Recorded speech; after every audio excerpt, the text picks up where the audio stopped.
Ndekonanga, dès que la première partie, il y a un grand travail à faire, mais un grand travail à faire. Musala makasi ya kosala na kati ya mboka, ya koteya batu, en fait, eza thérapie. Oyebi, na Congo, batu bali vraiment traumatisé. Bozo mwana yango te, batu bali vraiment traumatisé. Soko tali mental ya peuple congolais, likamazo sala. Kotambola koluka mbongo ayebi makambo to ayebi, mais en fait c'est les ras le bol bato baya na bango mokili bango baza kaka akende na poto akende na Canada na yebi te idango euta wapi nakende na bamboka ebele bato balingana na bango poto me na ndenge ya Congo RDC te eza na bamboka ebele moto aza na mbongo na ye aye avokasi azongi na ye. Mais na mboka oyo omona mutambongo atindi bana na poto batanga na poto. Mona pe a 6 diplôme atikali ko sala na poto. E ali mingi kana RDC. Na yebite zaka nini. Mais baboka mingi bana mingi ba iya bazonga na bango. Kongo azonga kate. Bali mingi bazonga kate. Soko zonga bakoloba na yo, ozonga po nini? Mama azongi, mais c'est pas normal. Azongi po nini? Pas la vanini awate. Kuna donc na yebite mais faute na bango te parce que bato ba moni passe bato bazo nyoka bato les gens bato ali secouer bozo mona te bato ba na mbongo bato ba mona kate bato ali secouer akoluka mbongo na ye pas vivre ndako ni avanda ka futa kango pour que mbongo garantie. Il faut 6 mois, 10 mois à garantie. Quelle souffrance. Dans pays mon côté, je vous dis bien, dans pays mon côté, garantie à 6 mois. Surtout ça, dans ce que d'aller au Vanda, 6 mois, tout le monde est dans le commerce. Donc, il faut garantir à 6 mois. Donc, garantie égale à fond de commerce. C'est grave. Tu vas aller traumatiser. Au niveau mon corps. Na ebite makabango uta pi mutanga sala bongo anani oya traumatiser bato na mboka wana diango elobi boye. Il y a un grand travail à faire nazo lobango na pasi na motema nazo lobango te pona na loba bilobela o pa comme balbara ke non et ba comme bato comme na YouTube comme ba caméra comme ko loba mututa comme conseillère mututa comme conseillère na mokili oyo bilobela balbaka n'importe quoi nakoloba likambo ya li sérieux.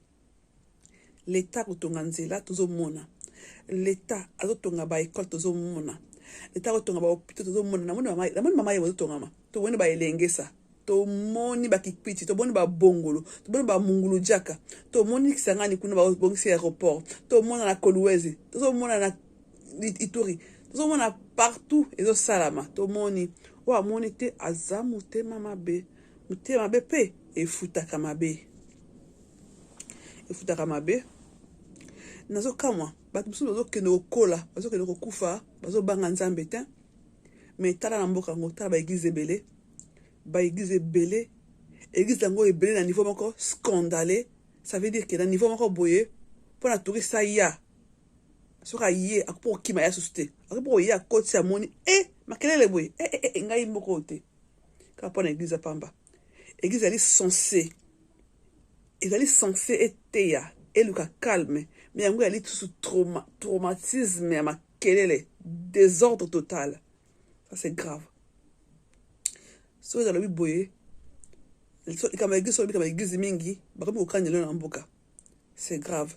Église ya la côté oyo molobi na motu ayoki abinza balimbisa yo et comment olobi ma église ba kaneli yo baluka bomisa yo to yebi ezaka bongo to yebi ki bato mingi baza ba criminel na kati ba église ba pasteur ba criminel ba bomisa ka bato soko telemeli bango corps na bango ko boma yo mais nga soko bominga moi je m'en fous ponga na kokufa nga na kufa pe kala yo pe kokufa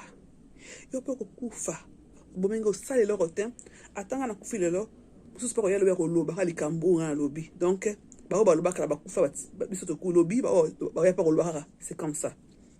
Bon tozonga suna nsima pa likambo traumatisme oyo nalobi boye nazo pointer nazo insister na likambo oyo bazwa ba jeune étudiant étudiant vraiment bapesa bango bambongo badéplacement mpona nini mpo kotama na makolo mpe atovanda na quartier wana ekesenga mpe mwa mai omela bajeune wana bakozwa bajeune oyo ya secteur soki ovandaka na mbinza bakozwaka bajeune otangaka na gombe bazwaka yo ovandaka na mbinza babaloka bapesa mosala na mbinza okei osocialize bajeune oyo ya secteur na yo soki ozalaka 10 étudiants soki balaka c'est que balaka même ba 1000 étudiants ezangaka te bazwi mwa quelques étudiants baleki na basecteur na bacoin na baquartier na baruelle opesa bato mateya bato bacomprendre bayeba il y a un grand travail à faire côté mentalité bato mingi bakokende kosenroule te bato mingi bakosenroule te mpo bazocomprendre na bango te ntina nini enrôlement ayebi nde ntina nango te alors akende koteka te kosambela te alala ne pongi dimanche te aya kosenroule akende koperdre temps na telema banyokola mpe ye basenga so ye mpe 8000 francs parce que toyebi yoki sango toyebi mosu baosenga mbongo eza soni boyokaka mpe soni okosenga moto mbongo mpona senroule aloko alobi gratuit ntango osenga bato mbongo mpo basenroule mbongo wana okende yango oliengo na bosi na bana na yo quelle malchance quelle ibabe mbongo ya makila mbongo ya mboka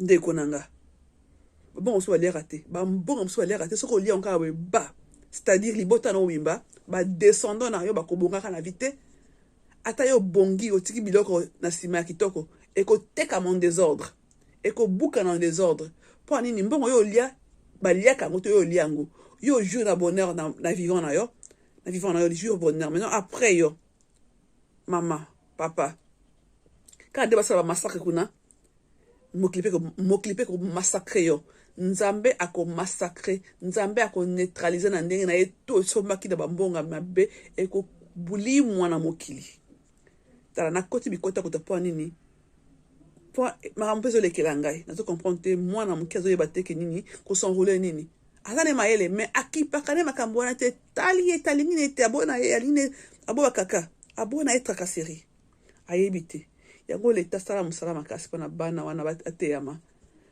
bayeba vraiment merci.